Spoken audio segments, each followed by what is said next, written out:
পবিত্র রমজানের ঐতিহাসিক ঘটনাগুলি।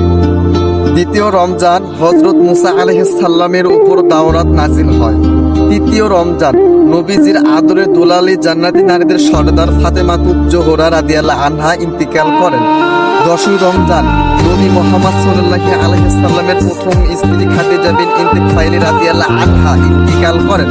12ই রমজান নবীজির নাতি হাসান রাদিয়াল্লাহু আনহু জন্মগ্রহণ করেন। 17ই রমজান নবী মুহাম্মদ সাল্লাল্লাহু আলাইহি সাল্লামের সহধর্মী মা আয়েশা রাদিয়াল্লাহু আনহা ইন্তিকাল করেন। 17ই রমজান ইসলামের ঐতিহাসিক সংঘটিত গুরুত্বপূর্ণ বদর যুদ্ধের মুসলমানদের বিজয় লাভ হয়। 18ই রমজান হযরত দাউদ আলাইহিস সালামের উপর জাবুর কিতাব অবতীর্ণ হয়। 19শে রমজান আলী ইবনে আবু তালিব তলবারির দ্বারা আক্রান্ত হয়। 20শে রমজান হুজুর মুহাম্মদ সাল্লাল্লাহু আলাইহি সাল্লাম মক্কা বিজয় লাভ করেন।